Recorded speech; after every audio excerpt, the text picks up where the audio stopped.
Então vamos lá. Bom, o professor Jung Musung é sul-coreano, naturalizado brasileiro, filósofo, teólogo, é doutor em ciências da religião e tem pós-doc em educação. Atualmente ele é professor no programa de pós-graduação em ciências da religião da Universidade Metodista de São Paulo e de teologia da Faculdade de Teologia da mesma universidade. Tem pesquisado temas como religião e educação, teologia e economia, capitalismo como religião, igreja e sociedade, neoliberalismo, globalização e solidariedade, pautas de teologia prática. Autor de mais de 10 livros, alguns traduzidos para vários idiomas. Tem como produção mais recente, em coautoria com a doutora Ivone Gebara, um livro que fala sobre direitos humanos e amor ao próximo. E hoje nós teremos o prazer de ouvi-lo falar sobre um livro com o título de Um Caminho. Vamos aqui colocar a capinha dele para vocês verem. Apareceu para vocês? Consegui? Isso. Não apareceu? Apareceu.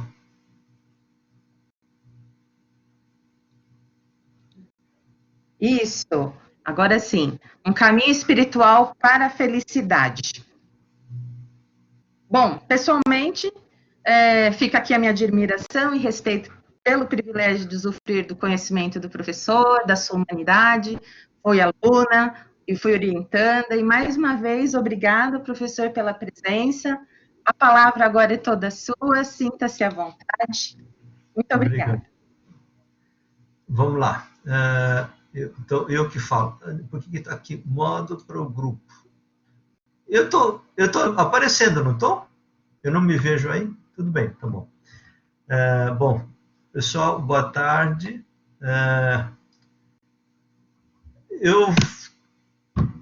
Bom, é a primeira vez que eu falo desse livro, é engraçado. Eu escrevi esse livro em 1978, né? E agora eu vou passar aqui, eu vou vindo, voltando, tá? Eu vou para cá. Como é que é isto?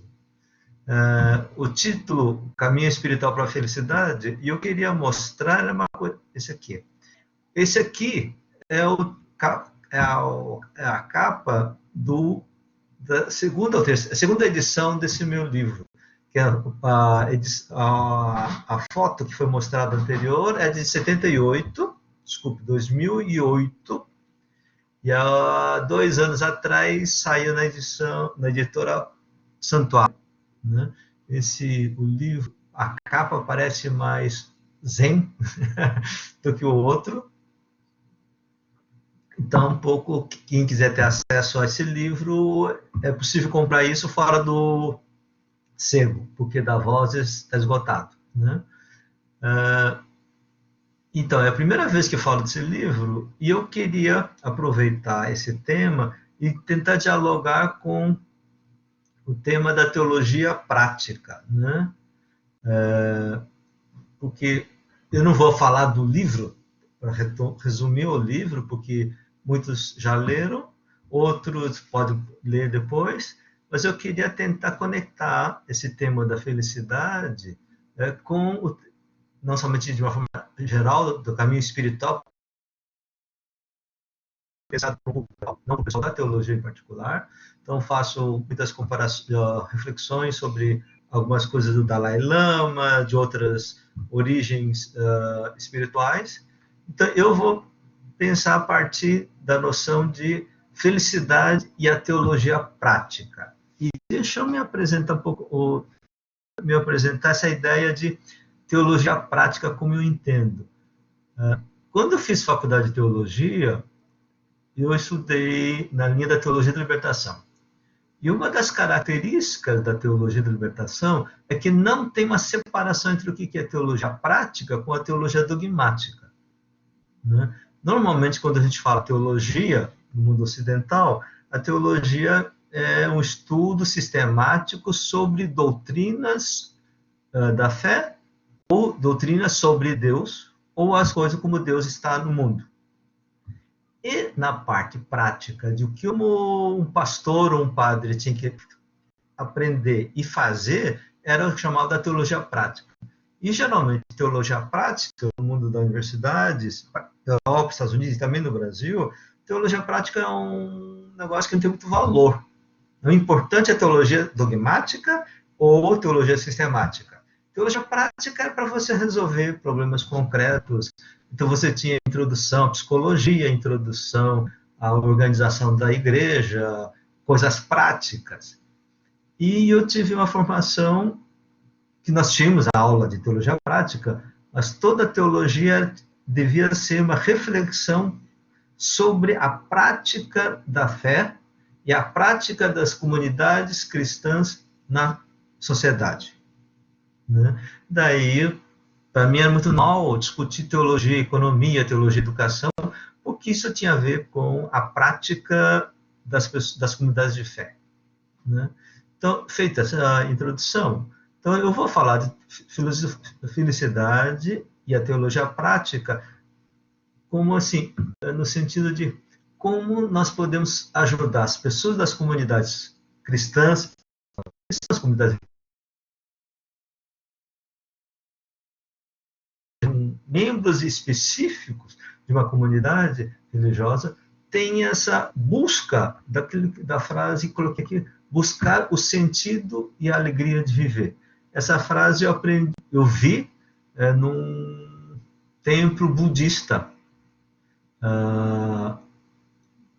Meu sogro é japonês e no 30 dias do falecimento foi feito, eu não sei como é que chama isso no mundo budista, mas o pessoal que pediu essa celebração da família da mulher do meu sogro era japoneses, não iam budista, mas japonês, como japonês tinha que fazer um ritual japonês, que era basicamente para a morte, é budista, mas o pessoal vivia no mundo cristão, então dizia, era a missa do 30 dias, né? O que não existe isso no budismo.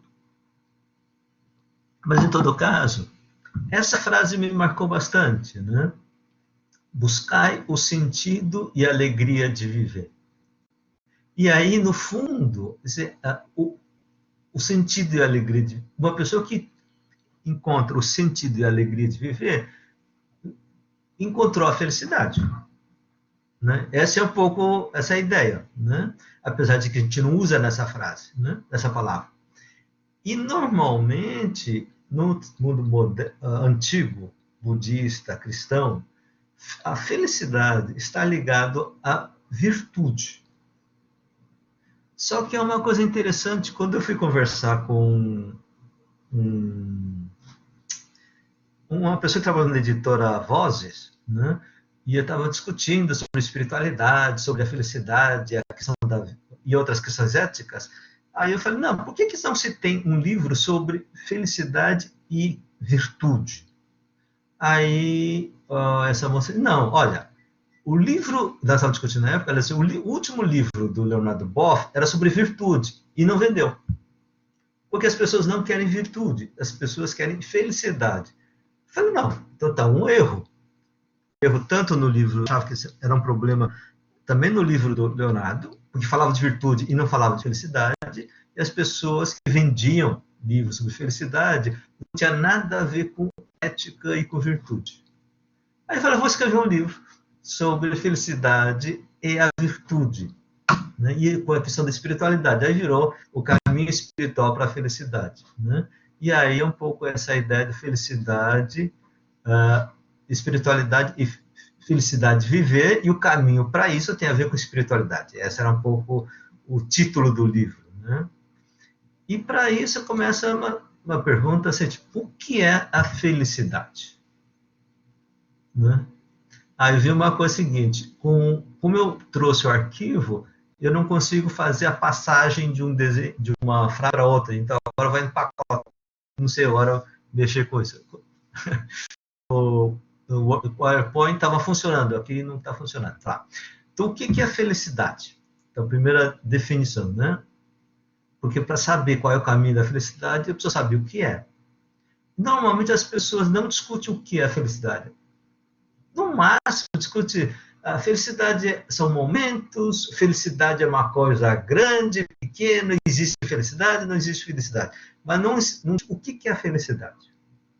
Não para discutir quais são momentos felizes, ou se existe ou não existe. Né? E normalmente, quando você pergunta o que você entende por uma vida com felicidade, uma pessoa que tem felicidade, pessoa feliz, normalmente a pessoa que tem sucesso, tem riqueza, vitória, tem prazeres. Isto pode ser, mas não é felicidade. Porque os antigos tinham filósofos e místicos discutiam isso. No mundo moderno, a gente discute isso. A gente discute qual é a técnica de ganhar isso ou aquilo, ou como ter eficácia para chegar àquilo. Ou, no mundo religioso cristão, qual é o caminho para o céu. Né? E aí você não tem a ver com felicidade. Eu tenho o objetivo de chegar ao céu. Mas qual é a felicidade? Bom, eu não sei bem o que é. Não sei qual é a função. Então, eu queria começar, né, com uma definição, ou para encaminhar o que seria, ou do que estamos falando, uma frase que eu escrevi nesse livro, tá? Somos felizes, mesmo que a situação em que vivemos seja difícil ou penosa. Quando nos reconhecemos em algo, quando dizemos a nós mesmos, sim, é isso. Então, ser feliz, estar feliz, não tem a ver diretamente com você estar numa vida boa. Porque você tem pessoas com dificuldades que são felizes. E quando você diz, e de onde vem isso? O que é ser feliz? Eu não sei o que é, mas eu tenho algo. Aí essa frase é de um filósofo, Unamuno. Esse filósofo é interessante, eu tenho pensado nele ultimamente, porque ele fala sobre como o franquismo, o fascismo, a moda espanhola, do Franco, tinha um slogan, viva a morte. Né? No mundo de hoje. Quando o pessoal, o importante não é que as pessoas vão morrer, o importante é que a economia vá para frente. Então você tem assim, esse pessoal que feliz, ou fizeram Fana Paulista, né, defendendo o fim da quarentena e dizer, não, morrer faz parte. Né? É isso, então, viva a morte. E Unamuno, desculpe, discutiu isto, mas aí o que me interessa é que essa frase dele, essa afirmação, sim, é isto. Quando você tem isto, você é feliz. Não importa as dificuldades que você tem. E aí me lembrou uma das frases que mais me marcou na vida, do Paulo, do Evangelho, do Paulo do Novo Testamento, na segunda carta aos Timóteos, ele diz assim: combati o bom combate, acabei a carreira, guardei a fé. Desde agora, a coroa da justiça me está guardada, a qual o Senhor, justo juiz, me dará, né, naquele dia. E não somente a mim, mas também a todos os que amarem a sua vida. Mas o que me chama muita atenção é assim, combati o bom combate. Acabei a carreira e guardei a fé. E eu acho assim, essa frase, se fosse traduzido para a linguagem de hoje, diria assim, se eu morresse e pudesse viver de novo, eu faria a mesma coisa. É isto. Ora, onde é que está o Paulo quando ele escreve essa frase? Ele está na prisão romana, reclamando de que os amigos da igreja não visitam mais ele. Então ninguém mais liga para ele, exceto 2, 3 caras que cuidam dele. Mesmo assim, eu disse, combati o bom combate. Eu não foi, que desgraça, eu perdi a minha vida, não se das contas. É isto. Né? Isto, essa é aquilo que o Paulo diz, é o que ele diz, eu sou feliz. Apesar da desgraça corporal que estou lá, etc., eu guardei a minha fé. O que é isto? Né? Obviamente não é eu guardei minha biblioteca, porque muita gente acha que a fé é acreditar na doutrina de Deus. Então, guardei a fé seria, tá a biblioteca, tá os livros dele. Não. Ele guardou alguma coisa que justificou a vida dele. E essa é uma palavra importante, porque a fé vem, desculpa, a justificação vem pela fé. Essa é uma ideia que também vem em Paulo. Então, quando a gente está falando de combater um bom combate e ser feliz, aprender o caminho, descobrir a verdade de ser feliz, qual o caminho, nós estamos falando de caminhos, ou buscar caminhos errados.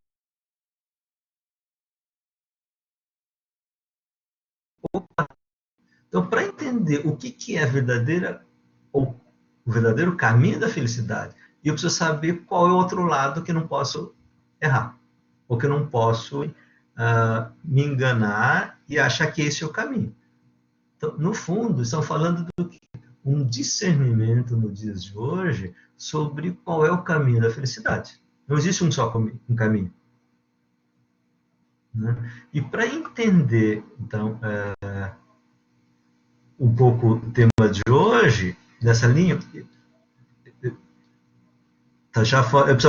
vai até umas 4, não é isso, Blanche ou alguém aí da coordenação? Sim. Tá, eu tenho mais 25 minutos, tá? Então, o que nós temos? Quero chamar assim.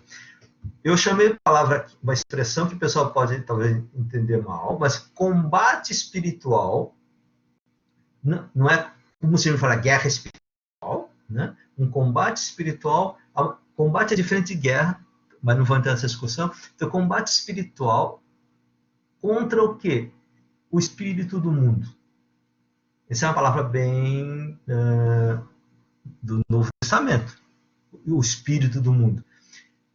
Em linguagem contemporânea das ciências sociais, seria a cultura do mundo, não seria o espírito. A gente pode discutir isso, a interpretação, estou falando da palavra espírito, mas uma forma de traduzir o espírito do mundo é a cultura do mundo. E o que a cultura do mundo nos apresenta como caminho central para a vida e felicidade? O sentido último da vida, no fundo, é a busca da felicidade, né? É dinheiro. Tenho, logo sou. Ou quanto mais eu tenho, mais eu sou. Isso é muito importante. Se eu sou mais eu, sou mais, porque eu tenho mais dinheiro, onde é que está a origem do ser? Está no dinheiro. Daí que qual a melhor forma de chegar a esse desejo de felicidade? É você conseguir chegar a materializar no mundo aquilo que nem sempre é possível porque não é material, que é a experiência de ser feliz. Né? E aí, no discurso teológico, no conceito teológico, e também no campo de estudo de religião, tem a ver com sacramentos. Né? Sacramentos coisas religiosas, que não é aquilo que você está buscando, mas é aquilo que mostra que está ali. Né? Um símbolo religioso sagrado. Ou que na linguagem teológica a gente chama de sacramentos. Então, quais seriam os sacramentos na cultura das pessoas hoje, dessa linha, dessa cultura, desse espírito, de que você está no caminho da felicidade máxima, do sentido da vida, sentido último da vida? E aí, então, você precisa visualizar. Né? E aí eu peguei uma foto que é um carro Ferrari, obviamente, dá para ver, né? Ferrari, como que chama? Isso é do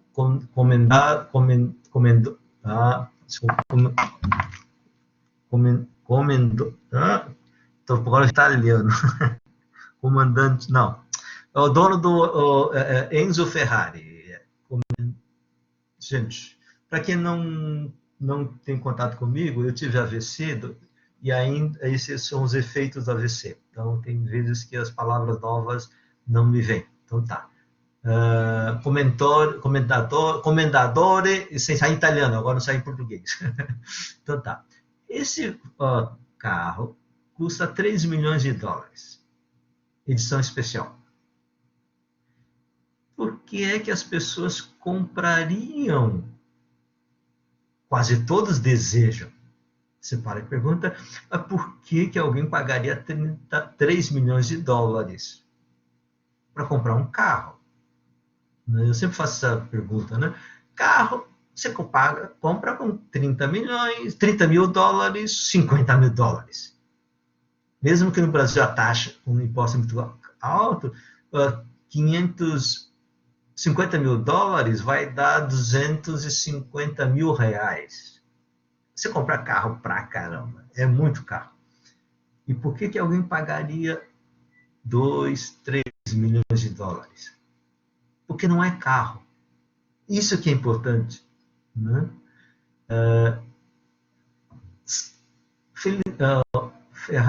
Ferrari é sacramento, é sinal de algo transcendental. Assim como os católicos, mesmo protestantes, ecumênicos, evangélicos que têm Eucaristia, quando come ou quando compartilha a Eucaristia, né, tem uma experiência que não é aquele pedaço de pãozinho, né, que não mata a fome ninguém. Ajuda a matar a fome espiritual, não daquele pãozinho. Então, esse carro é outra coisa. Assim como, né, esta bolsa Hermès, que custa 15 mil dólares, por que ou para que uma mulher pagaria 15 mil dólares para ter uma bolsa isso? Porque uma bolsa boa você paga o quê? 300 dólares, 500 dólares. Mas 15 mil, porque Hermès não é bolsa. Para você poder comprar Hermès na França, no Paris, por exemplo, não basta você dizer eu quero comprar e eu tenho dinheiro.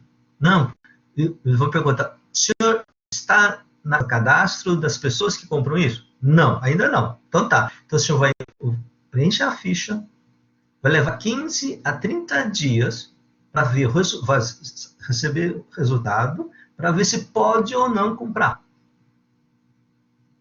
Por quê? Porque você não compra uma bolsa. Você compra essa capacidade, essa possibilidade de entrar no grupo dos especiais. Aqueles que têm acesso a. É isto que as pessoas buscam.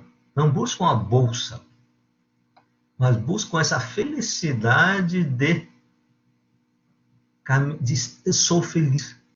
Sim, a minha vida tem sentido, a minha vida tem força, tem justificativa. E essa experiência a gente vê para grupos maiores, né? Porque esse é um grupo muito restrito, por exemplo, um grupo com mais facilidade de entrar, não tão difícil para entrar. Esse aqui é uma foto do pessoal que passou 2 dias na fila para ser os primeiros a comprar a última versão do iPhone. Porque você quer ter a experiência de ter isso. Né? Eu achei uma foto da inauguração da loja Apple São Paulo, de quantidade de gente lotado, mas aí as imagens não estava difícil de complicar, para trabalhar aqui, né? E aí você tem essa experiência. As pessoas que compram, quando saem, e obviamente os vendedores também ajudam a fazer. Então as pessoas saem felizes, porque chegou lá. Então, qual é o caminho da felicidade? Aquele que faz você sentir-se bem, especial, e faz você ser visto pelos outros. E aí, então, o caminho abstrato, desculpe, o caminho universal, o sacramento universal que me possibilita realizar o que eu falava antes, deixa eu voltar aqui, eu sou, né? Tenho isso, logo eu sou. Caminho, qual é o caminho universal? Não é uma igreja como era antigamente, né? Hoje é dólar como sacramento, como sinal, como a chave universal que abre todas as portas do desejo. Obviamente, com muito dinheiro. Daí que as pessoas querem ter 1 bilhão, 10 bilhões, né? Ou pastores que querem jatos, e que tem vários que têm. E tem vários jatos. E por quê? Porque ali realizou isto. Né? Daí que, no fundo, a igreja fundamental hoje é qual o quê? Não é a igreja católica, nem a igreja evangélica, e mesmo as igrejas, por exemplo, do Templo do Salomão, mas no Salomão você consegue ter acesso ao dinheiro para ter acesso realmente a esse catedral, né? Esse aqui, eu quando escolho montar essas fotos, um é da Paris, outro é da Canadá e outro Singapura, e esse é da Coreia, do Gangnam. Se lembram aquele vídeo de um coreano que dançava, que ficou mais de 1 bilhão de views, né, falando Gangnam Style? Então, é o shopping principal do Gangnam. Tá? Este aqui é o grande templo universal.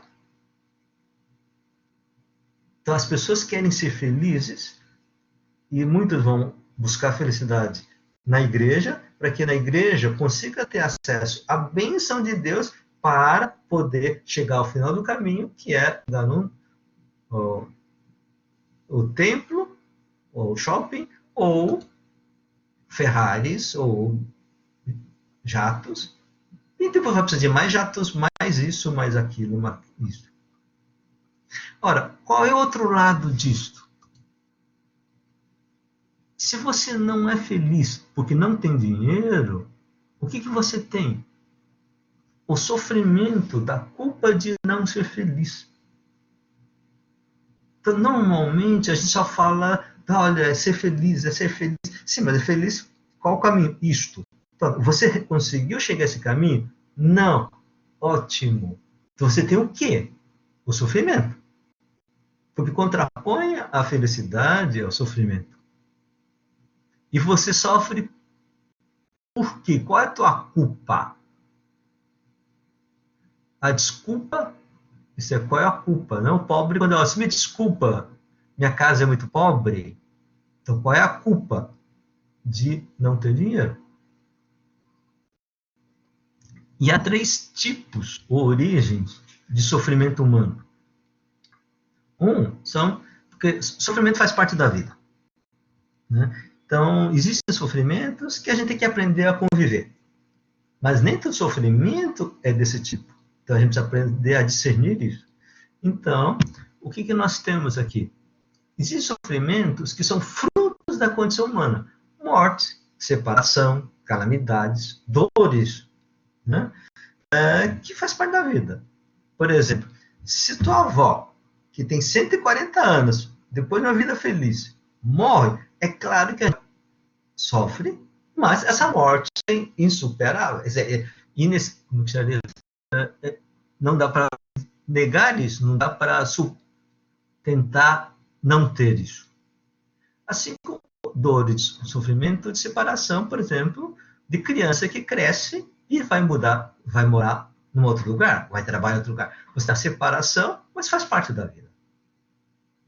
Então você precisa, aí no caso dos pastores, quem trabalha no que a gente falou de teologia prática, nessa parte prática da experiência religiosa, ele diz, olha, faz parte das pessoas morrerem, faz parte separação, calamidade acontece, e aí como é que a gente lida com isso?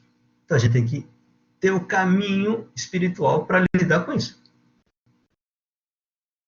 Saber lidar, saber conversar, saber as pessoas a vencer essas dificuldades.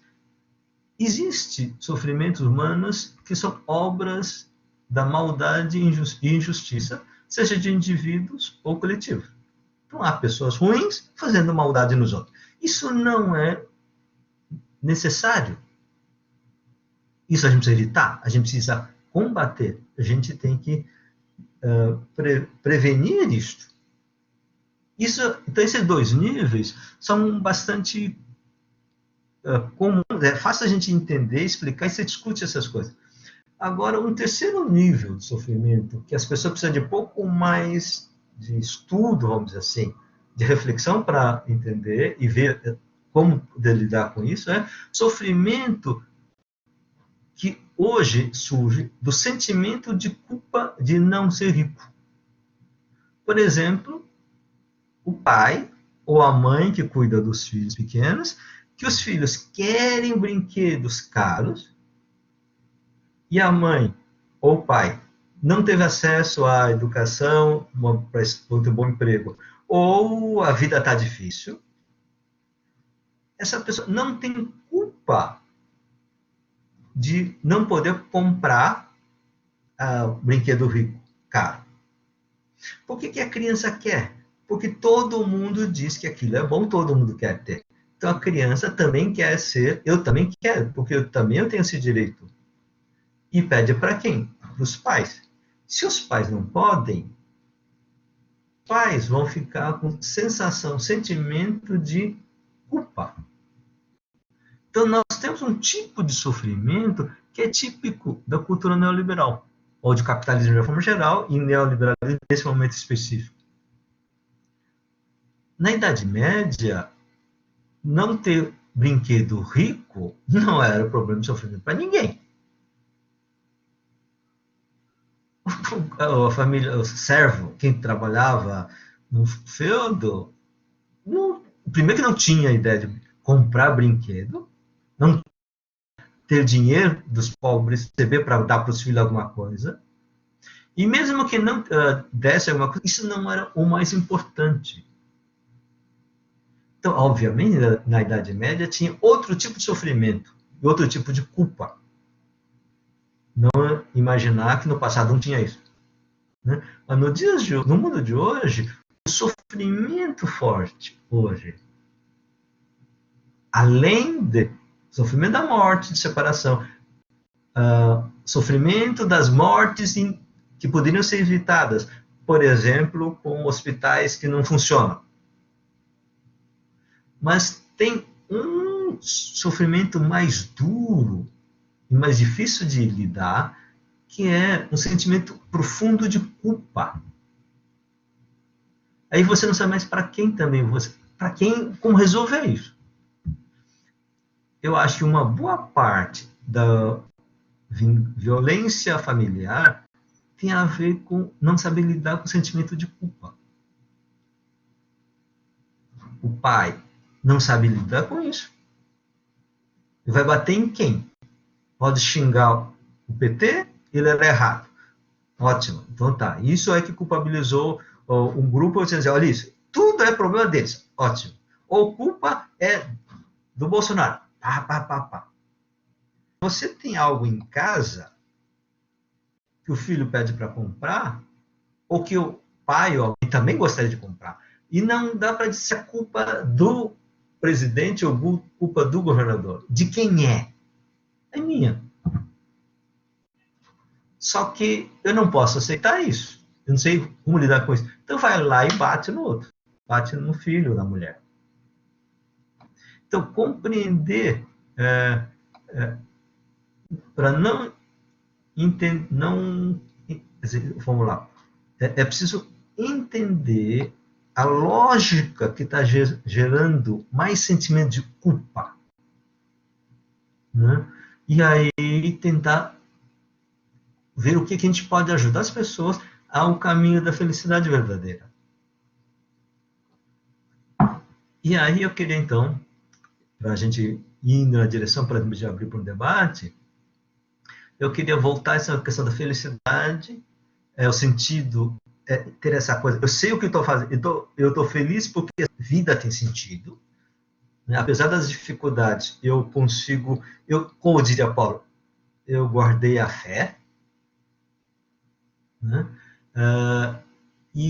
Mas aí o mundo, a cultura do mundo diz, não, você é culpado porque não comprou o suficiente. Então, como é que a gente sai dessa?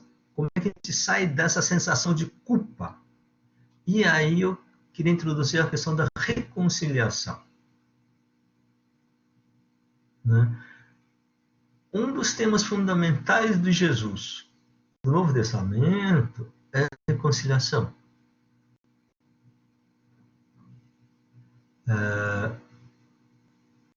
Essa sensação, não sou culpado, né? E a frase que me ajudaria a começar isso é: a vida de um ser humano não é justificado pelas obras da lei. Na linguagem de hoje, a vida de uma pessoa não se justifica pela riqueza que tem. Essa é a versão atual. Você é gente porque tem dinheiro. Você não tem dinheiro, você é culpado. Então, a culpabilização tem a ver com a justificação ou não do que você devia ter feito. Então, a vida de ser humano não se realiza, não se justifica. A vida valeu a pena, é isso, a justificar fundamentalmente isso. A minha vida valeu a pena, ou minha ação teve razão, valor, tá? Não porque eu cheguei àquela obra da lei, seja lei econômica ou lei religiosa, mas pela fé em Jesus Cristo. Essa é a grande sacada de Paulo. A salvação vem pela fé. Não porque você diz que Jesus é o Senhor e pronto, entrou numa igreja. Não. Acreditar que Jesus teve o caminho certo, viveu corretamente. Eu tenho fé, acredito que Jesus era alguém que a vida dele se justificava.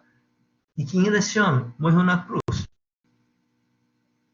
Então, como alguém que perdeu a guerra, a luta, os discípulos desapareceram, largaram ele, morreu na cruz, como a vida dele, que é um fracasso, se justifica? Não, porque Jesus tinha uma fé diferente. O sentido da vida dele era diferente. Então, a minha vida vai se justificar por acreditar pela fé de que Jesus tinha esse caminho. E se você entende esse caminho, qual é o caminho? Quer dizer, nós temos somos capazes de reconciliar comigo mesmo, com outros e com Deus. Em que sentido? Se você viveu a tua vida da forma como você fez o melhor possível, aquilo que você, como ser humano, deveria ser, você não se preocupa que você não conseguiu ficar rico, que você não conseguiu sucesso, você não teve vitória, você não teve isto ou aquilo. Fique reconciliado, fique bem com você mesmo, você teve uma vida boa. É o Paulo na prisão. Eu combati um bom combate. Ah, você perdeu? Sim! O importante não era vencer, mas era fazer um bom combater, uma boa um bom combate e guardar essa fé, essa crença de que o caminho do humano está em Jesus e não na riqueza ou no poderoso. E se você se reconcilia consigo, você reconcilia com outras pessoas que são frustradas, não têm dinheiro, não tem isso. Mas você é gente. E na medida que a gente reconhece a humanidade, a tua vida vale por si, nada por outras coisas, você se reconhece outras pessoas. Você não fica brigando consigo e com os outros, e nem com Deus. E o mais importante, não achar que Deus está te condenando. Porque um dos grandes problemas do sofrimento no mundo religioso é achar que Deus disse que eu sou o pecado. Que Deus não gosta de mim. Deus, no fundo, não me vê como alguém que merece estar no céu ou em outro lugar. É como sempre a noção do mérito. Eu fiz algo, por isso eu posso ter diante de Deus alguma coisa disso. E aí o Paulo, na carta aos Romanos, tem uma frase que é genial e diz assim: quando éramos inimigos, fomos reconciliados com Deus. O que significa isso? A gente, não, Deus não gosta de mim, Deus não vai me perdoar porque eu sou pecador. E o pessoal pensa assim. Aí o Paulo diz, antes disso, mesmo antes de você não só ser pecador, mas ser inimigos de Deus. Então, antes de deixar de ser inimigo, porque antes eu era inimigo de Deus, depois eu fiquei pecador, isso é, não fiz o caminho que tinha que fazer, para ser melhor do que inimigo. Aí o que o Paulo diz, não, quando nós éramos inimigos, Deus já nos reconciliou-se, já se reconciliou, ou Deus já nos perdoou. Eu não gosto muito da palavra perdão, né? Porque Deus não pede perdão porque já está reconciliado, é outra lógica. Mas como a gente está acostumado tanto com o negócio de perdão, então, assim, quando éramos inimigos, Deus já nos perdoou. Como aconteceu isto? Em nome de Jesus. Porque, por exemplo, não, o que nós fizemos para Deus nos permitir isso? Não. Você não precisava ter feito nada. Você não fez nada. Nem deixou de ser inimigo, nem fez algo. Não. Mas como é que nós somos capazes de? Porque nós fomos reconciliados e salvos por Jesus. Né? Essa ideia significa que tem que ser Jesus? Não, não é o problema nomeação, nome. O problema não é de homônimos. O problema é quem é, na tradição cristã, quem é que revela a verdade de Deus? Um Deus capaz de reconciliar-se até quando nós éramos inimigos. Quem mostrou isso? Jesus. Aí, o que é o caminho de uma vida feliz? É você reconciliar-se consigo, com Deus e com os outros, movido por esse Deus, o Senhor, né, que tem essa liberdade de perdoar sem cobrar nada. Essa é uma coisa muito especial. Eu tenho uma aluna assembleiana comentando a mãe falando assim, que ela estava, no fundo, falando com raiva ainda de alguém, ela disse assim, minha filha, você não sabe quão libertador é o perdão. Então ela dizia para essa aluna, perdoa, filha. Isso vai te libertar. Não é é bom perdoar, porque não é porque o outro vai sentir isso. Não. O bom de perdoar alguém não é que o outro vai ficar melhor. Não, você vai ficar livre. Mas eu não consigo isso, eu não sou livre o suficiente para perdoar. Isto, e como é que nós podemos ser livre desse jeito? pela ação do Espírito. E o Espírito não é lei, né? Essa é uma discussão importante, mas fica para depois, né? Então, qual é o caminho da felicidade? A da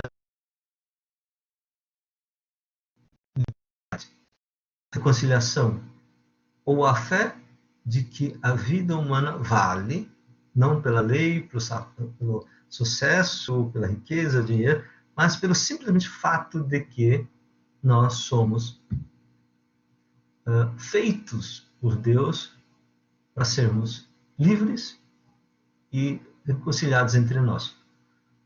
Isso significa que não haverá problemas? Claro que não. O problema continua. O problema é uma coisa, a felicidade é outra. Daí que a frase que tinha dito isso, a frase, somos felizes, mesmo que a situação em que vivemos seja difícil ou penosa. Quando nos reconhecemos em algo, quando dizemos que é nós mesmos, sim, é isso. É um pouco a mesma forma de falar o que estava falando. São várias idas e voltas para dizer qual é o caminho que nós podemos caminhar, agora vem a palavra, que nós podemos traçar, ir, né? E perceber que o espírito do mundo, que gera tanto sofrimento a modo neoliberal, né? Nós precisamos discernir, aprender nosso caminho e ajudar outras pessoas com quem nós temos contato na vida, e particularmente no campo religioso, né? A discernir qual é o verdadeiro caminho da felicidade. Gente, falei 40 minutos, ou qual 50 minutos, sei lá. Estamos dados. Dúvidas, perguntas, reclamações, questionamentos? O professor Márcio vai conduzir esse momento aí, Jung. Obrigada pelas suas... Dá para fazer muitas perguntas, mas vamos lá. Professor Márcio. Agradecemos ao professor Jung pela sua exposição. Nós agora vamos proceder da seguinte forma. Quem estiver com o seu microfone aí aberto, pode abri-lo e fazer as perguntas. Vamos fazer cada 3 sessões, cada sessão de 3 perguntas, ok? E quem tiver dificuldade de falar no microfone, pode colocar aqui no bate-papo, a gente lê também. Ok, professor Júnior, pode ser assim? Pode ser.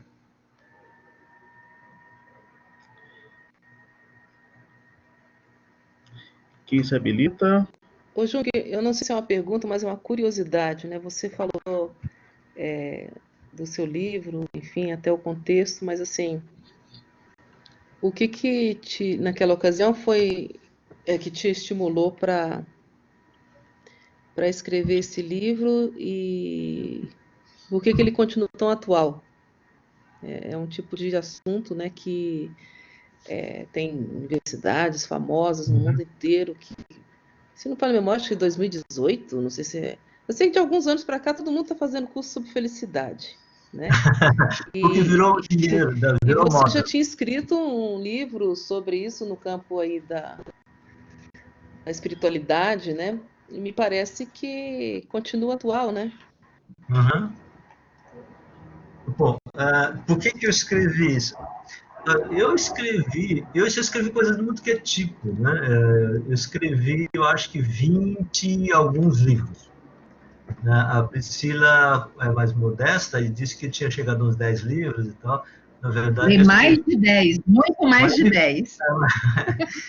Eu sei que é 20 e alguma coisa, não sei se é 20, eu parei de contar, se é 21, 22, né? Eu tenho textos extremamente difíceis, teóricos, por exemplo, sujeito de sociedades complexas, tá? Que tem discussões conceituais complicadíssimas, para questões filosóficas, pedagógicas, como competência de sensibilidade solidária, e passando para as questões éticas, literárias mais fáceis, até questões espirituais fáceis. Então, eu tenho essa preocupação de escrever para pessoas simples, pessoas de comunidade, porque trabalhei muito tempo com liderança de comunidades cristãs, né?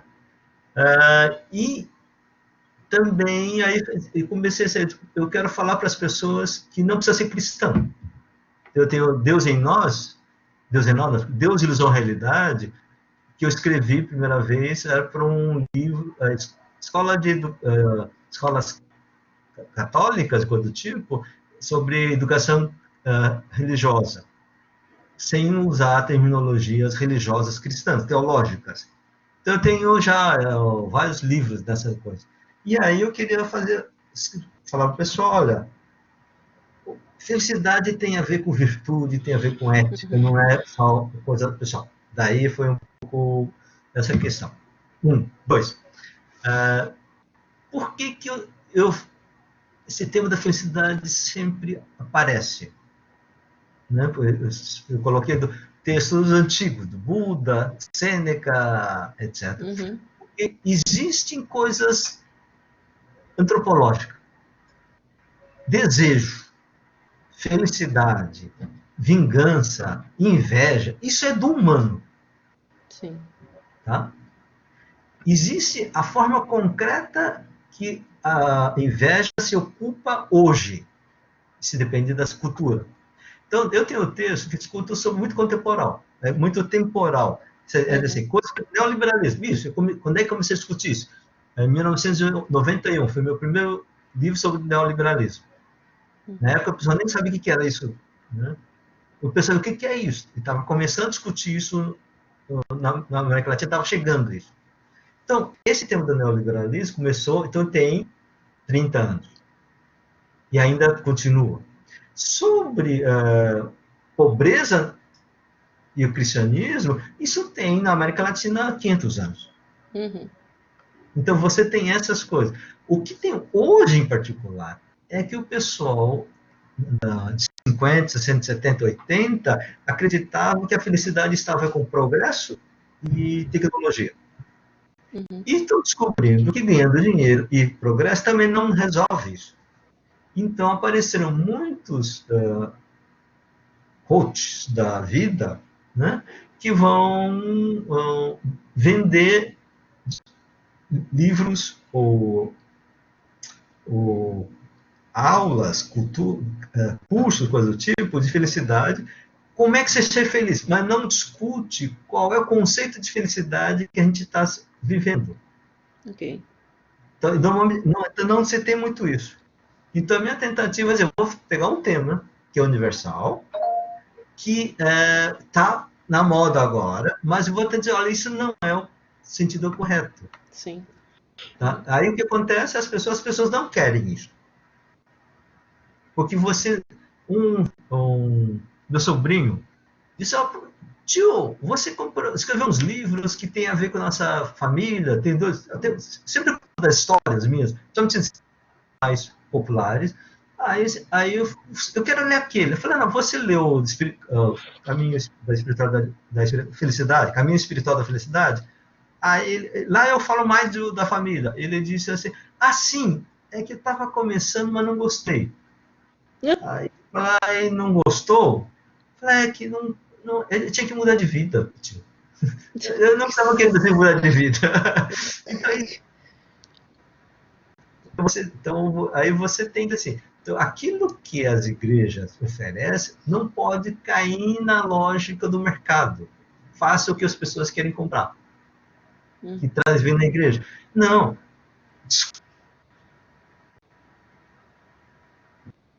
Mas isso tem a ver com o Novo Testamento, tem a ver com Jesus, com Paulo, isso. Isso tem a ver com conversão. A verdadeira felicidade pressupõe conversão. Né? E aí as pessoas não querem. E conversão exige mudança. E mudança é chato. Sabe, é isso. Então, esse é o desafio. Eu acho que o desafio da teologia prática é isto. Pegar esses temas concretos. Mas tem que ter análise do que está acontecendo na cultura de hoje. Como eles manipulam. E dizer, olha, isso tem a ver, não é somente com ideia boa não, de hoje. Não, isso é coisas melhores estão lá na Bíblia. E é o tema do reconciliar com Deus antes do que nós, seres humanos, eram inimigos de Deus. Uhum. Isso é, nós temos, é uma antropologia completamente diferente. Sim. Legal. Então, o tema da reconciliação, eu acho que é um tema fundamental, porque a grande sacada do neoliberalismo é culpabilizar os pobres. Uhum. Então, veja assim, por que o pobre precisa ter dinheiro? Não pode. Por que a gente vai dar dinheiro para o pobre? Ele é culpado. Não é isso? Por que vai dar dinheiro? Por que dá hospital de graça para os pobres? Porque eles são culpados. Culpados de quê? De não terem ganhado dinheiro. Uhum. Né? E aí, eles são pecadores. Sim.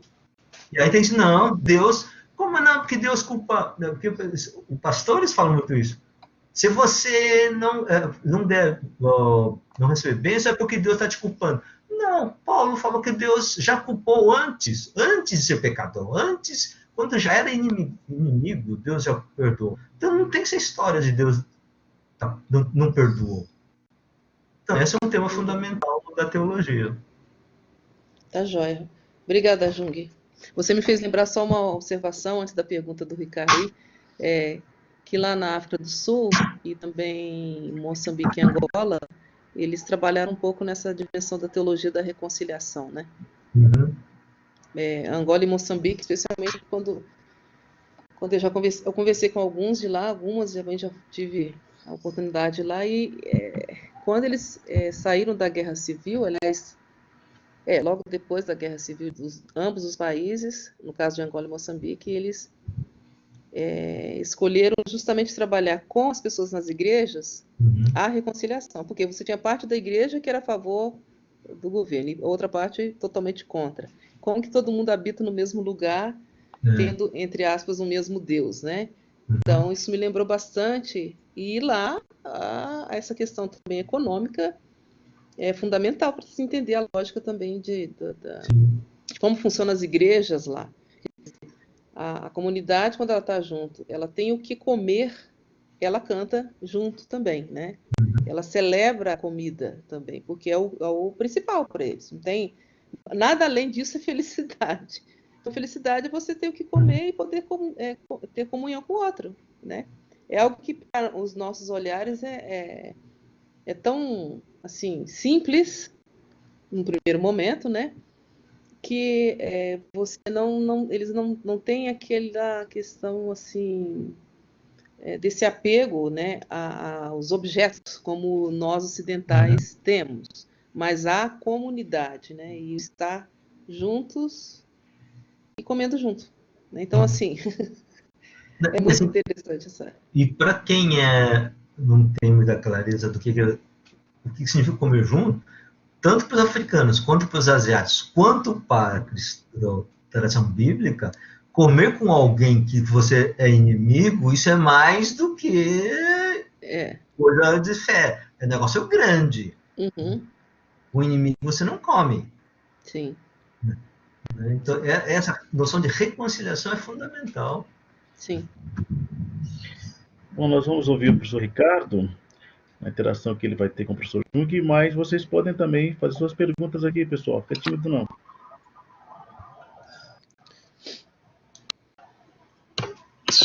Deixa eu abrir.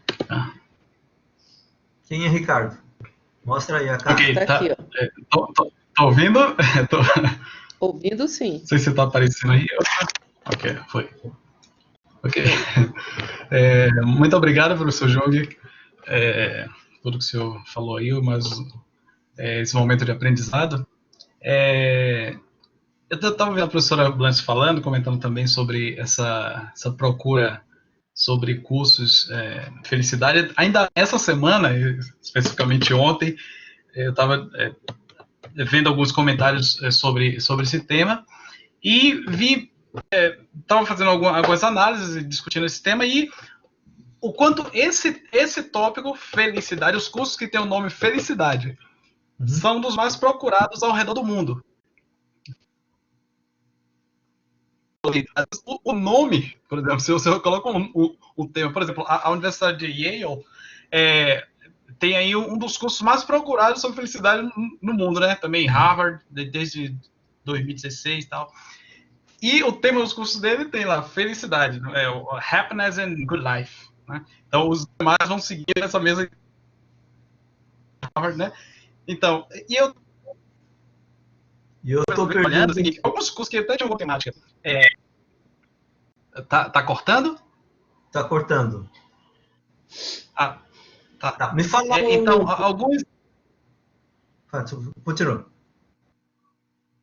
Continua. Aí essa questão que você falou, que às vezes o nome do curso faz uma grande diferença. Então, eu vi que algumas universidades estavam usando outros tópicos para o curso que eles davam, embora fosse tratando de felicidade.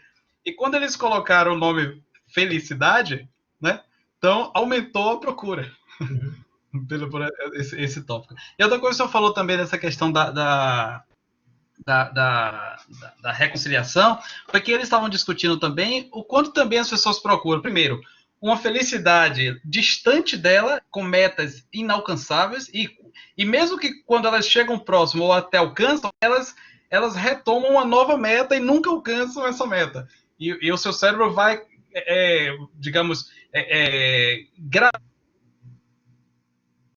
Esse você falou, então, eu preciso. O cérebro vai gravando que aqueles de ter o carro, aquela casa, aquela mansão, é o momento da felicidade, que a pessoa tem uma nova meta, a mais do que aquela. Ele está sempre buscando. E você vira escravo e não livre. Então é a felicidade que te deixa escravo e não te leva a uma liberdade. Foi essa discussão que eu estava fazendo. Só um comentário. Estava ontem com algumas pessoas sobre esse tema. Obrigado aí mais uma vez, professor. Alguém mais? Bom, a Cristiane tem uma pergunta aqui. Não é uma pergunta, né? Era um comentário e a gente vai aproveitar com outras coisas que foram perguntando depois. Pode ser? Sim, Márcio, sim. é isso? Pode ser sim. A Cristiane encaminhou aqui uma pergunta, Jung. Ela diz aqui, nesse ponto de conceito de felicidade que você trabalha, ela faz um comentário. Ela fala, acho interessante porque muitas pessoas procuram a religião em busca da felicidade e para se livrar desse sentimento de culpa e acaba aprisionado nos dogmas da igreja que impulsiona a essa busca. Tá claro? Quer que repete? Não, só um comentário. Muitas pessoas procuram a religião em busca da felicidade para se livrar desse sentimento de culpa e sendo aprisionados pelo dogma. Por quê? Porque a igreja... Agora vamos bater, tá? A igreja descobriu que libertar as pessoas da culpa deixa livre. E a igreja não está a serviço da liberdade, onde Deus está, mas no controle e no poder de ter sobre as igrejas, sobre as pessoas da igreja. No fundo, esse problema é assim, qual é o objetivo qual é a missão da igreja? É aumentar a gente da igreja e ter controle do pastor, poder do pastor, ou deixar mostrar a presença do Deus, que é amor e liberdade, no interior da vida da comunidade. Então, assim, você tem igrejas, aí inclui católicas todas, tá? Que tem o discurso do Deus que culpabiliza. E o povo quer, porque quando você sabe qual é a culpa e qual é o que Deus pede, você sabe o caminho. Se você tem um Deus que é de liberdade, você não sabe o que fazer, porque não quer crescer. Esse é um dos problemas pedagógicos. Então, por isso que uma das coisas que trabalhei também, que são de educação e religião, é que você tem, no fundo, no processo da educação, o ser humano se tornar livre. Né? E as pessoas não querem ser livres, porque liberdade dá responsabilidade. Você não pode mais culpar outros, você é o responsável. Eric Fromm tem um livro chamado O Medo à Liberdade, né? Eu li isso quando eu tinha, o quê, uns 16, 17 anos, uma coisa assim. Eu descobri Erich Fromm novo, né? E li um monte dele. E é isto. Nós temos esse problema. Então, as igrejas, na verdade, as igrejas cristãs hoje, não querem oferecer Jesus, Deus, o Espírito, que é onde está a liberdade. Mas dizer, não, eu tenho o poder e eu controlo você. Eu garanto vocês. Né? Esse é o grande problema. E as pessoas também não querem. Daí que querem, assim, eu quero pastor, eu quero o psicólogo, eu quero professor que me diga exatamente o que fazer, isto. Eu quero receita e não liberdade. Né? E esse é o... Então, daí você vende com coisa de felicidade e, na verdade, não é felicidade. Então, daí a discussão sobre o que é felicidade ou não. Né? Só um comentário sobre o que o Ricardo, né? Era o Ricardo? Ricardo, sim. Na década de 70, 80, 90, falar de felicidade era coisa de mulherzinha. Era assim, era a época da razão / revolução. A felicidade, não, isso é coisa esquisita, isso é coisa de criança, ou de menininha. Na década de 2000 para cá, é que com essa cultura mais chamada pós-moderna, etc., na medida que não tem mais espaço tão forte como tinha antes, questões políticas, questões racionais, etc., começa a discutir a questão da felicidade. Mas também essas pessoas que trabalham com o negócio de felicidade na faculdade, na faculdade de Harvard, etc., depois quando entram no emprego e vão fazer carreira, aí também isso é coisa da infância, né, ou da juventude. Então, os pais falaram para os filhos, jovens, não é isso, aceita isso, quando tem 20, 21 anos, tudo bem, você conta a faculdade. Depois toca a vida real. Né? E aí a gente precisa oferecer um caminho real, humano, e que nos amadureça do caminho da felicidade. Ok. Você leu aí, Patrícia? Fez uma Vi a Patrícia, também que o Vardilei também fez uma pergunta. Bom, a Patrícia pergunta aqui, ela pergunta a respeito da tentativa de diálogos interreligioso em termos da pergunta sobre a felicidade. Ela cita um livro contemporâneo, O Segredo da Felicidade Plena e Duradoura, de Dalai Lama. Como que você vê essa tentativa de discutir uma felicidade nessa perspectiva interreligiosa? Né? Dalai Lama e Desmond Tutu. O Vardilei pergunta quais os grandes empecilhos para a reconciliação em todos os sentidos e o que impede a felicidade? Quando eu escrevi esse livro, O Caminho Espiritual da Felicidade, não somente eu começo falando, o livro começa falando, acho que no prefácio eu falo da minha vida, quem eu sou, depois quando no primeiro capítulo eu falo daquela buscar o caminho, buscar a felicidade e o sentido, buscar o sentido da vida e a alegria de viver, né? Foi num templo budista, depois eu comecei a ler, tinha lido várias coisas de Dalai Lama, né? Por que eu trabalhei isto? Eu li vários textos. Eu, particularmente, nunca participei de encontros interreligiosos, porque eu não sou leigo, não sou nem padre, nem pastor, então não participo dessas reuniões, que normalmente você precisa ter algum título, né? E também nunca escrevi sobre isso, assim, de interreligioso e tal. Mas eu tenho desde muito tempo, eu penso assim, você tem certas coisas, primeiro, vamos lá assim, para o pessoal da teologia, eu faço diferença entre Deus com as religiões e cristianismo como religião. Deus é acima do cristianismo. O cristianismo é a forma concreta que um grupo religioso cristão organiza e tenta viver no mundo dele. Então, responde às perguntas e às possibilidades lá do Israel e vai espalhando para o Ocidente. Existem aspectos humanos que desenvolveram mais em outros lugares. Quando nós vivemos em que se junta, encontra culturas diferentes, e eu particularmente, eu vim da cultura oriental, vim da Coreia para cá, é claro que a experiência, a cultura, o que se aprendeu da tradição cultural oriental e coreana, em particular, baseado por China também, muito marcado pela China, eu tenho dentro de mim acumulado coisas que não são desenvolvidas no mundo ocidental. Então, quando eu dialogava com os teólogos, colegas brasileiros ou ocidentais, né, eu tinha a percepção, os caras diziam, eles me interpretavam errado. Dizendo, não é isto. Então, sempre o pessoal dizia, é porque você é coreano. Então, tá, ótimo. Então, eu fui percebendo que você tem, o ser humano tem uma complexidade de ser, e os aspectos que a gente desenvolve tem a ver com a história de onde você vem e da cultura onde você vem.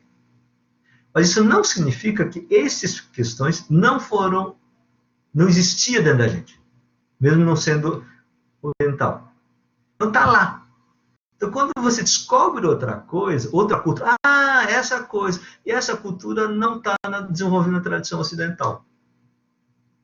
Então, quando eu estudei teologia, e eu li bastante coisa de teologia medieval, etc., ocidental, essa parte conceitual é muito desenvolvida, mas a parte mais místico dessa coisa não é desenvolvida. Eu li um livro, Monge e o Filósofo, que eu nunca lembro o nome dos dois, o pai e filho. O filho vira monge budista, é francês, né, biólogo, e é tradutor do Dalai Lama para francês. Hoje ele é alguém famoso, aparece no YouTube pra caramba, né? Ele dialoga com o pai, que é filósofo agnóstico. Ao ler esse texto, eu vi que esse monge fazia uns comentários muito legais. Falei, isso, correto. O mundo ocidental tem esse problema. Assim como o mundo oriental tem esse problema de não ter desenvolvido tanto quanto que se fez no Ocidente. Então, daí a importância do diálogo. Tá? E Deus? Não, gente. Se Deus existe, está acima de todas as religiões possíveis. Né? E aí, como cristão, eu digo assim, Tomás de Aquino dizia, se é verdade sobre o ser humano, essa verdade vem de Deus. Não é problema se está na boca do diabo. Na época, diziam que Aristóteles era diabólico. Então, gente, eu não estou preocupado se é dessa religião ou daquela religião. Assim, isto me ajuda, é a verdade que me ajuda o ser humano? É esse o caminho. Tá? E nesse processo, o Fadilei pergunta assim, qual é o grandes empecilhos para a reconciliação? Isso é uma pergunta difícil. Teologia da Libertação só tem um texto sério sobre reconciliação, que é do Comblan, que na verdade era um artigo que virou livro porque não tinha outro material. Então é um livro pequenininho. Tá? Na verdade é um livreto. Isso é para dizer que a Teologia da Libertação não desenvolveu reconciliação. Há outros teólogos, também poucos. Porque a gente acreditava que libertação / revolução resolveria, não precisava reconciliar, ou razão daria conta. E a gente está vendo que reconciliação é coisa fundamental e está na Bíblia. E a gente que não sabia, ou não lia e não levava a sério. Agora, para entender hoje, a gente precisa começar a aprofundar melhor algumas coisas. Então, essa coisa, por exemplo, a questão do sofrimento neoliberal. Isso. Você, normalmente, na teologia prática, você não tem que discutir teologia prática com o neoliberalismo. Você discute sofrimento, luto, ótimo. Né? Agora, a forma como o sofrimento hoje está se articulando, culturalmente vai mudando diferença, de forma diferente, isso. Então a gente entender algumas coisas do neoliberalismo. O pessoal que estudou o neoliberalismo estudava a questão do sofrimento? Não. Então, a gente precisa juntar. E aí, quando você descobre, aí uma das coisas importantes, Ludwig von Mises, que é o professor do Hayek, que é o principal intelectual do neoliberalismo. Tá? Então, von Mises é o autor mais importante hoje no Brasil. Tá? Movimento LBB, MLB, né? Esse Movimento Brasil Livre, MBL, desse menino Kitaguri, não sei das quantas, ele cita toda hora, cada frase tem 2 palavras de von Mises. Né? E uma das coisas fundamentais de von Mises é que ele culpabiliza os pobres.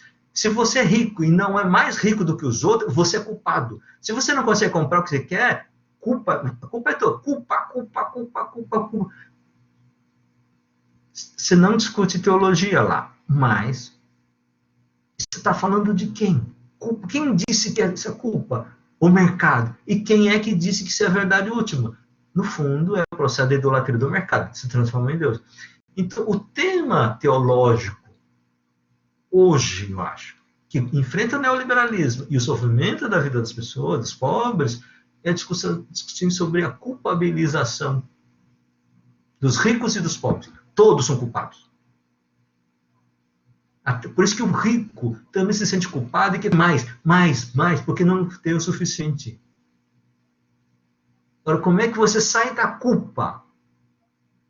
Psicólogo não tem resposta. Freud não tem isso. Ele diz que tem culpa, mas não diz como é que se soluciona isso. Tá? E aí eu acho que quem tem uma condição de fazer isso é teologia cristã.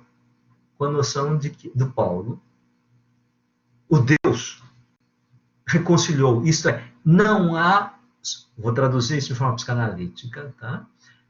O conceito de superego, que tem a função de oferecer, de culpabilizar. Acho que é Zizek, que é marxista e psicanalista, ele diz que Jesus, ele não é cristão, mas ele diz, Jesus tem uma coisa genial, novo, que é, Jesus tentou substituir o superego, Deus, culpabilizador e sacrificial, por um superego, Deus que não culpabiliza, que é amor. Então, isso, um psicanalista marxista comunista, tá? Diz, olha, essa é a sacada que a gente precisa superar, que ligar, entender isso, desenvolver isso. Então, eu acho que se vocês que trabalham com psicologia e teologia, coisa assim, aprofundar essa questão, tem que entrar nisso. Tá? Eu sei ouvir falar isso, só dei palco. Eu gosto dessas coisas de convencer as pessoas a mudar o projeto de tese, de pesquisa, falar isso, olha, como eu não vou dar tempo de fazer isso, eu vou tentando vender esses peixes para os outros. Bom, a Orlinda está pedindo aí a oportunidade de falar. Orlinda, você consegue habilitar seu microfone? Pronto. Pode perguntar. Nós estávamos falando, né? Vocês estavam falando a respeito da felicidade, e eu vou falar sobre a minha opinião. No meu tempo, sempre. Eu queria ver a pessoa que está falando. Então, tem que abrir para eu aparecer. É você abrir da câmera aí. Cadê a Orlinda? Se o professor Márcio abrir... Está habilitado. Está habilitado. Você que abre a câmera aí. Estão me vendo? Eu tenho 69 anos.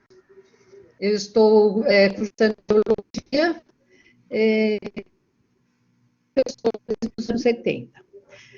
Na minha época, quando a gente falava de felicidade, era liberdade, né? Participei da ditadura. Na época, nós tínhamos, sim, uma vontade imensa, né? De liberdade, de poder falar, agir. E dos 13 aos 21 anos, eu não podia questionar e a gente tinha que aceitar, né? Então, a nossa felicidade naquela época era essa. Como a indústria começaram a aparecer no Brasil, nós Tá pipocando. A nossa felicidade era adquirir alguns bens, né? De moradia, de conforto, né? E com o tempo eu percebi que a felicidade, ela também tem uma questão de quanto mais você tem, mais infeliz você é. Porque você fica escravo daquilo que você tem, né? E ao mesmo tempo eu percebi, ao conhecer várias culturas, né? Tanto no meu Brasil, tanto quanto que felicidade vem da cultura daquele povo. Eu já fui numa aldeia indígena, felizes, eles não querem sair de lá, né? Eles vivem muito bem. Eu já fui a algumas cidades do Nordeste e eles não querem ser felizes do jeito que eles são alegres. O povo mais feliz que eu conheço. E eles são competitivos assim, eu vou pescar, eu vou comer aquilo que eu pesco, está muito bom. Eles não têm outro desejo de ter uma casa, uma lancha, não. Né? Então, eu sempre digo que a felicidade é a cultura de um povo. Né? Em relação a Deus, todo povo tem uma religião. Não digo religião, mas uma pessoa, né? que leva, né, eles estarem bem espiritualmente, né? Então, a felicidade para mim, ela é cultural, né? Eu já fui conhecer vários países e eles dizem que o brasileiro é o povo mais feliz que eles conhecem. Então, eu não sei se é porque eles veem o carnaval, né, essa festança toda. Está cortando o áudio, Carlinhos. Precisa perguntar rapidamente para o senhor poder interagir com você. Faça a pergunta para a gente poder interagir. Está cortando o áudio.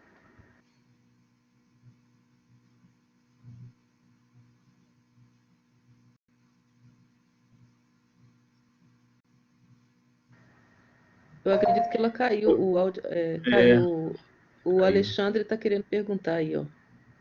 Alexandre, pergunta aqui. Orlinda, escreve para nós aqui ao lado que está o teu áudio cortando. Vamos lá, Alexandre.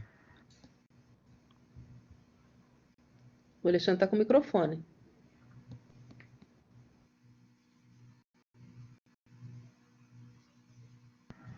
Alexandre, está em ordem, pode perguntar.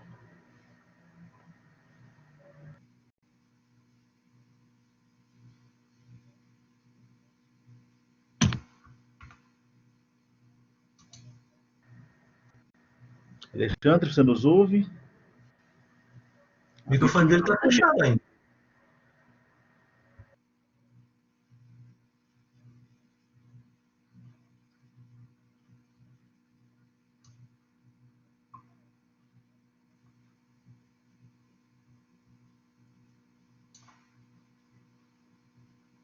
Mais alguém?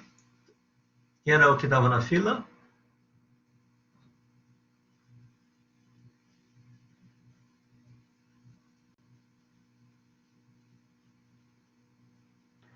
Escreve aqui, Alexandre, se você não conseguir, se ele não conseguir falar, pede para ele escrever.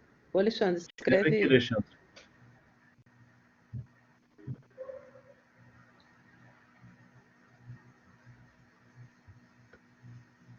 Enquanto isso, eu vou só fazer um comentário de uma palavra que eu achei interessante, professor Jung. Logo no começo, é uma palavra que me chama a atenção. Você disse, se existe um caminho para a felicidade, se é um caminho, eu preciso descobrir onde está esse caminho, porque não tem só esse. Tem o da infelicidade também aí, tem o que não leva para ele. E a palavra que eu achei interessante é a questão discernimento. Como discernir os caminhos? Porque uma vez que eu tenho uma sociedade, um espírito que culpabiliza, se muitas vezes eu procuro a igreja ou a religião para me livrar da culpa, como a Cristiane, né, que comentou antes. Ela falou assim, você acaba encontrando outros tipos de culpa dentro da igreja, com dogmas. Como a gente encontra esse discernimento? Onde é que as pessoas vão conseguir encontrar essa liberdade de pensamento, ou como a gente conduz as pessoas para saírem dessa culpa, para saberem que existe uma reconciliação? Essa palavra discernimento, ela vai surgir da onde? E como esse discernimento acontece? Assim, para ser mais prático. Eu acho que essa é uma pergunta fundamental e mais do que como acontece, é como a gente aprende a discernir. E discernir é como eu diferencio entre o bom caminho e o bom caminho errado, e o caminho errado. Né? Como é que eu aprendo isso? E aí, o seguinte, nós temos dois tipos básicos do que significa educador. Tá? O mundo ilustrado, o mundo moderno, pensa assim, educar é você ter um conjunto de receitas, de doutrinas, e você descobre uma pessoa que tem esse conhecimento. Então, essa pessoa pode dar aula, ou você pode ter um livro de receita. Então, é como se você tem eu diante de uma receita, e eu aprendo, então, eu e o professor ou o livro. Só que este objeto que você precisa aprender é diferente de você lidar com máquina. Porque máquina não tem vontade. Então você faz errado, não deu certo, você aprende de novo. Não deu certo, aprende de novo. Então, chega um momento isso. Mesmo quando você está no esporte, você tem um cara que ensina, depois que você ensinou, você treina, e o corpo se automatiza. Só que quando você está falando da vida e da felicidade, não é tão simples, porque objeto mecânico não tem vontade. Né? Bola tem vontade. Porque quando você está buscando a felicidade, que é sempre em relação com outras pessoas, você está lidando com um monte de gente com vontades e histórias muito diferentes. Né? Porque você está uma pessoa, está assim, por que a pessoa gosta disso ou faz isso? Você tem que entender a história dessa pessoa, porque a vontade não nasce de uma hora para outra. Muitas vezes a vontade está marcada com algum trauma de 30 anos atrás. Né? Esse é o que casa. Então, de repente, você descobre que a namorada traz junto um pacote de 30 ou 20 anos atrás. E todas as coisas não entendidas, que a pessoa também não sabe, porque são coisas inconscientes. Então, o negócio é complicadíssimo. Então, daí você precisa de quê? Um tipo de professor que não é o professor, como a gente diz em escola. Aí é o que os antigos chamariam de mestre. Então, esse processo é muito mais arte do que ciência. Ciência tem regras, tem alguma coisa planificada, uma estabilidade. Se acontecer isso, vai dar aquilo. Se acontecer isso, vai dar isso. Você tem a receita, fórmula. Porque quando você liga com pessoas, assim, história, você não lida com isso. Então, qual é que tipo de conhecimento ou de aprendizagem que é diferente do que ciência dá conta? Então, é arte. É o mestre, orientador, ou coisa do tipo. Daí que uma aula de escola, onde você põe 400 pessoas lá na Harvard para dar um curso sobre isso, dá receita. Mas você precisa conversar com a pessoa. E quando a pessoa fala isso, eu já uma vez dei um curso no Sul, Rio Grande do Sul, na Faculdade de Teologia lá dos luteranos, grupo de alunos, né, era 3 ou 4 dias. E eu tinha uma pessoa, uma menina que falava assim, e aí veio conversar comigo, continuou conversando. Ela, assim, liderança e tal, das coisas. E na conversa, eu disse assim, eu fiz uma pergunta, um comentário, porque eu vi do jeito dela. E mudei completamente a pergunta. E a pessoa ficou, como assim? E eu mudei a pergunta, e ela se desmontou, e disse, no fundo, ela estava brigando com o outro, mas estava brigando com ela mesma. E aí mudou completamente a conversa. Então, isso só foi possível porque eu a vi, conheci várias vezes, vários dias, e naquele momento eu captei e ela estava aberta para minha intervenção. Isso não se aprende na sala de aula. Não dá para fazer na sala de aula, porque na sala de aula ela se defenderia. Fez isso porque está numa conversa depois do almoço, fora da sala de aula. Então, isso você precisa do quê? Do mestre. Daí, é feliz quem conheceu um bom mestre, um bom orientador. Alguém que tem paciência para ouvir, que tem conhecimento teórico basicamente para funcionar como é que é as coisas, e a experiência de vida para, num momento, esperar para interferir, outra vez, ou detectar o que a pessoa está fazendo. Né? Eu já tive na experiência de orientador, um africano, né? Mas assim, era muito complicado a conversar, porque brigava, um metodista. Depois ele ficou muito famoso lá na Angola. Ficou importante. Num dado momento, eu li assim, olha para mim. Falei para ele, assim, eu não sou europeu, italiano, português, que dominaram, que enchem o saco dos africanos, não, tá? Eu sou coreano. Você não está brigando comigo, você está brigando com o colonizador. E falou, ou você me vê que eu sou, e escuta o que eu estou falando, ou se vira. Nossa, quando ele caiu de si, aí a tese caminhou. Estava super atrasado, caminhou. E ele não ia mais voltar para Angola, voltou e se tornou uma pessoa importante na igreja e no trabalho. Tá? Então, assim, eu não estou dizendo que sou bom mestre, se não tivesse acontecido naquele momento, não teria dado o salto. Então, é preciso assim, ter essa coisa. Daí que certos tipos de ajudar as pessoas de acolhimento não se dá com sala de aula. Sala de aula precisa para o pessoal saber, mas você precisa ter. E aí é por isso que comunidade, pastor, liderança, aconselhador tem essa função diferente do meramente da aula sobre história, sobre teoria do Freud, teoria de Jung, ótimo, você precisa localizar, tá? Mas a pessoa não aprende só com isso. Tá? Tem alguém aí? Professor Paulo, tem uma pergunta.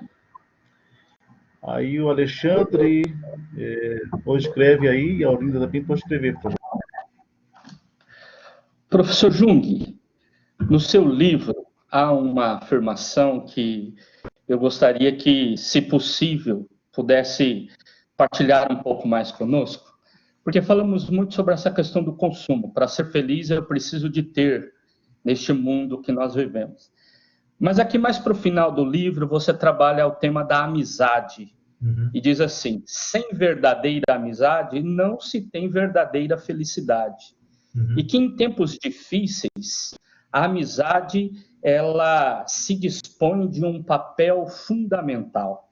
Nós vivemos um momento pandêmico, um momento difícil, e hoje nós temos alguns instrumentos que nos permitem cultivar essa amizade, seja pelo mundo digital, seja de outras formas possíveis, mas de cultivar um pouco essa amizade. Então, nesse tema da felicidade, gostaria que o senhor colocasse um pouquinho mais para a gente essa importância do relacionamento, essa importância da amizade. Legal, eu acho que assim, nós estamos aproveitando essa tecnologia para etc., ajuda, mas o pessoal vai aproveitar que teve esse trabalho de tecnologia, da comunicação, e dizer que não precisa mais de aula de presencial, né? E eu quero dizer uma coisa seguinte, sem uma amizade prévia, o diálogo via tecnologia dos amigos não existe. Tá? Primeira coisa. Né? E assim, como é que você desenvolve amizade? Então, acho que no livro eu falo disso, um sinal de que você está com um amigo é que o silêncio não atrapalha. Isso, não é? Isso, eu acho que quando eu estou falando, quando eu estou indo de carro para casa da praia, né, eu vi lá que nós somos uns 4 em silêncio, mas ninguém estava com vontade de falar, não se sentia necessidade, porque estava bem estar com ali. Né? Então, por que eu estou dizendo isso? Não existe amizade sem essa experiência anterior. Amizade é um negócio que você vai convivendo, depois você dá um salto. Esse é especial. Né? E você só tem isto quando você tem uma experiência do tipo silêncio não atrapalha, né? Você não fica com raiva porque o outro... porque eu tenho que... Assim, vamos trocar de forma positiva. Você tem vontade de pagar jantar para o amigo, tem um gosto de dar presente. Isso é fruto de amizade. Aí que mostra que não é cálculo. Quando é que você tem colegas? Quando você, eu comi 2, você comeu 3 e a conta vai dividir? Isso é cálculo. Quando você está com amizade, o cara, eu estou sem dinheiro. Esquenta não, eu te pago. E não fica cobrando na memória, você tem aquela vez que não me pagou. Então, a graça, a amizade passa pela experiência da graça, e não existe a ideia da graça de Deus sem essa experiência da amizade. E essa amizade tem a ver com você estar com alguém. E outra coisa, por exemplo, da amizade, quando é que você sabe que você é amigo? Quando o sucesso do seu amigo não te dá inveja. Com um colega, a gente fica com inveja. Fica feliz com o sucesso do amigo, isso é verdade. Isso é amizade verdadeira. Então, essa coisa não se vê através da tecnologia. E aí o que eu chamo a atenção, principalmente para quem trabalha com comunidade, essa é a experiência de contato de pessoa. Daí que relações meramente frias, tecnológicas, não funcionam. Quando não tem distância, passa. Em Ribeirão. Então, melhor a gente estar com vídeo do que só no telefone. E melhor ter telefone do que só estar na carta. Agora, melhor seria se estaria do lado. Eu acho que essa é a coisa importante, né, de não se cair muito nessa ideia da tecnologia. Tecnologia é instrumento. Professor Jung, eu vou estar assumindo por um momento aqui as funções do professor Márcio. Nós temos, assim, 3 perguntas. Eu vou pedir agora, por favor, que o pessoal compreenda que o nosso horário está chegando aí no limite. Então, eu vou dar a oportunidade para o Alexandre fazer a pergunta dele. Logo em seguida, eu já vou ler a pergunta do Laeliton aqui. E, dona Olinda, você entra em seguida fazendo uma consideração ou a sua pergunta de maneira breve. E aí, professor, o senhor responde tudo de uma vez para a gente poder finalizar, pode ser? Então, Alexandre, você tem a palavra agora. Tá me ouvindo? Sim. Oi? Sim. Boa tarde, Pri, boa tarde, professor. Eu só queria que o senhor repetisse, por favor, quando o senhor fala da reconciliação para a felicidade, que o senhor cita Freud, que a psicologia ela não dá conta. Eu achei essa fala muito importante.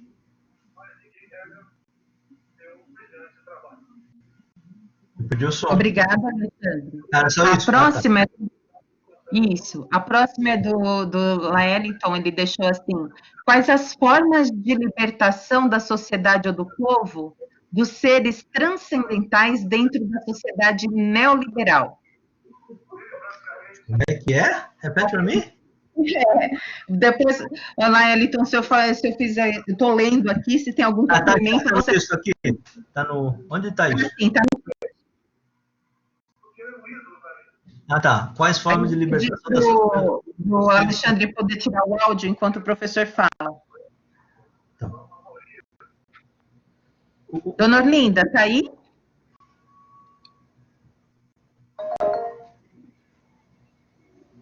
Você tem a pergunta ou quer terminar sua consideração?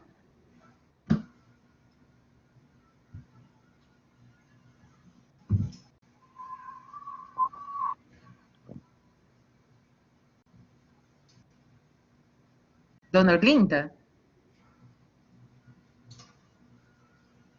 Acho que ela continua com dificuldade. Professora, então, continue, por favor. Tá. Olha, na verdade, o Alexandre fazia um comentário, né, que ele gostou desse tema da reconciliação, que a psicologia não dá conta. Na verdade, nenhuma ciência dá conta da coisa complexa que é o ser humano em busca da reconciliação consigo mesmo. Né? Eu acho que você não consegue entender o processo da culpabilização e reconciliação interna em relação com os outros sem entender de psicologia e as coisas da psicanálise. Né? Essa coisa, por exemplo, sem entender a noção de desejos inconscientes, você não entende. Né? Então, agora, isso dá conta? Não. Né? O Paulo tem umas discussões assim, por exemplo, não faço o bem que eu quero, mas o mal que não quero. Esse é um tema de inconsciente. Ele tem uma coisa, ele conscientemente ele quer algo, mas faz uma coisa que ele não sabe por quê, mas quer fazer outra coisa. E se ele tem um desejo que não sei por quê, é o tema do inconsciente. Mas você não pode dizer, então Paulo inventou a teoria da psicanálise do... Não, isso é teoria de Freud. Só que a tradição judaica do Freud permitiu que um tema humano que já está presente em Paulo. Tá? Então, acho que aí então a gente tem que juntar várias coisas. Daí que precisa, e não dá para ninguém estudar tudo isso, todas essas teorias todas. Então, daí a importância de equipe. Né? A questão da libertação, Laelton, libertação dos seres transcendentais. Eu não entendi bem o que é seres transcendentais, mas assim, não existe libertação definitiva. A palavra libertar pressupõe diversos objetos. Libertar do quê, quem, para quê e onde. Tá? Então, libertar. Então, na teologia de libertação, quando começou, e infelizmente se perdeu isso, os teólogos no início diziam, claro, é libertar das relações de dependência da América Latina sobre relações centrais, para ter uma economia desenvolvida, liberada, livre e socialista. O resto, não. Depois passou a libertar de tudo. Libertar de tudo não existe. Mas ficou, com a libertação vai acabar. Então vai desaparecer ciúme, vai aparecer escravidão, vai aparecer problema da educação. Gente, isso é paraíso, é depois da morte, por favor, você está com pressa para morrer. Né? Então, eu acho que essa. Agora, no mundo de neoliberalismo hoje, quais são as libertações fundamentais que estamos discutindo hoje, sempre sobre o quê? Aí talvez colocar assim, como é que seres humanos que são além, ou quer ir lá, além dessa cultura neoliberal, que você diz que você tem que comprar para ser, eu sou além disto. Então, sou um ser que transcende para viver o quê? Aí, no sentido de Paulo, estou livres. Livres do quê? Da lei que diz que você tem que comprar para ser gente. Não. Eu sou porque Deus me ama. Vou ver assembleano agora. Né? Ou pentecostal. Deus me ama. Ponto. Isso significa que você não tem mais fome? Claro que não. O que eu aprendi é que Deus não me culpabiliza porque eu estou com fome. A fome não é culpa minha e nem castigo de Deus. Isso tem a ver com o problema da injustiça social. Então, como é que nossa comunidade podemos melhorar para diminuir a fome? Ah, tá. Então a gente vai trabalhar disso. No processo de fazer isto, apesar de não chegar ainda, nós já somos livres. Essa é a sacada do Paulo. Eu estou na prisão romana, estou para morrer, mas eu sou livre porque Deus está aqui. Isto é, eu tenho um nível de conhecimento, de ideia de liberdade que é nova. Né? Eu acho que é isso que a teologia tem que agir a contribuir. Né?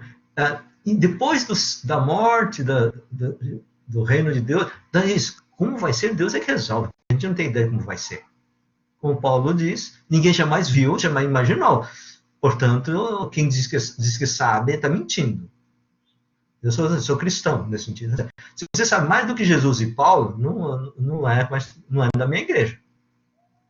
Não está com um problema aí. Né? Se nem Jesus sabia como é que você está falando. Né? Então tá, eu acho que essa coisa se vê o que a gente pode fazer. E aí vê que, aí uma coisa que eu gosto, assim, no caminho da libertação, a libertação do que você seja, falando, nós já estamos livres. Isso é livre primeiro do quê? De uma visão errada sobre Deus. Deus não culpabiliza a gente. Eu sou livre disso. Portanto, eu estou livre dessa sensação de culpa de eu estou errado. Eu posso ter errado, ter cozinhado errado. Eu posso ter errado, ter escolhido uma escola correta, melhor. Agora, eu não estou errado de achar que eu sou gente, que sou amado por Deus. Isto é a libertação. É a verdade que liberta, como dizia Jesus, e não o que dizia Bolsonaro. Fala do Bolsonaro, né? Porque você tem essa... cada um usa para seus instrumentos. Né? Eu acho que é isso. E é um pouco do que eu estava entendendo da dona Orlinda. Orlinda? Ela pediu desculpa, Jung, que a conexão dela não está boa. Eu sei, mas ela tinha feito um pouco da cultura. Eu acho assim, a própria concepção do que é felicidade depende da cultura. Então você vai ter uma cultura de pescadores que dizem, olha, eu não preciso disso, dessa riqueza, ótimo. E tem cultura que diz, não, para ser feliz você precisa comprar acesso a shopping, poder ir para o shopping center e comprar à vontade. Esse é o problema do pessoal hoje com quarentena. Além do emprego, pessoa que tem dinheiro, eu tenho dinheiro, eu não posso comprar no mercado, no shopping. Né? Então, minha felicidade é isso. Tá. Tem duas formas de felicidade. Ótimo. Qual é a cultura melhor? Não basta dizer, é daquela cultura. Porque você não tem discernimento. Existem culturas boas e culturas ruins. E há pessoas que estão nessa cultura neoliberal, começando a perceber que está errado. Não me satisfaz. Eu compro e não me satisfaz. Eu achava que se comprasse mais, melhoraria. Eu estou comprando há 20 anos e não está me resolvendo. Talvez eu esteja no caminho errado. Aí vem, eu vou falar do Buda, né, que tem pessoal aqui. Essa é a sacada do Buda. Não, ou do porquê que o budismo está tendo impacto, principalmente na classe média ocidental. Do pessoal que achava que ganhar dava conta, você descobriu não. Né? E por quê? Porque teve uma sacada. Olha, como foi? Isso é todo um processo educativo do budismo. Mas eu descobri que assim, o desejo de ter coisas de escraviza. Que é o problema também de João Comblan também fala disso. O desejo escraviza. Esse tipo de desejo escraviza. E aí como é que a gente liberta dessa escravidão do desejo que virou uma lei? Eu preciso comprar. Isso é lei, não é mais desejo. A pessoa que eu preciso ganhar mais dinheiro, mais ganhar, não é mais desejo. Isso é escravidão. Eu preciso. Né? E aí que a gente precisa sair dessa coisa. E aí eu acho que a sabedoria tradicional, espiritual pode ajudar nisso. Eu chamando aqui de São Bernardo. Vamos lá. Bom, deu para falar as perguntas, né? Já foi, mais ou menos. Sim, Jung. Nós finalizamos aí as perguntas. Algumas pessoas, enquanto você estava falando, pediram licença para sair, que o nosso horário realmente já passou em uns 11 minutos. Mas, assim, a gente quer agradecer muito em nome do grupo de pesquisa a sua presença conosco. Eu acredito que você levantou algumas questões que vão nos ajudar muito, né, na nossa reflexão. O nosso foco é a gente pesquisar também esse tema a partir da teologia prática, né, e do aconselhamento. Então, assim, para quem é do grupo, a gente sabe que a gente vai informar isso depois, né, mas a gente vai voltar no seu texto, né, nosso próximo encontro, para a gente aprofundar algumas coisas a partir, inclusive, desses pensamentos que você partilhou com a gente. Você vai mandar para mim o link da gravação? Da gravação, sim. Sim. Tá, porque eu passo Depois, pro meu quem grupo quiser, também. gente, entre em contato conosco, que a gente pode passar o link da gravação. E o pessoal que falou que quer comprar o livro, compre, não esqueçam. Compre mesmo, porque vai precisar de ler. Porque está no Amazon e companhia, lá você consegue estar a R$20. É baratinho. Porque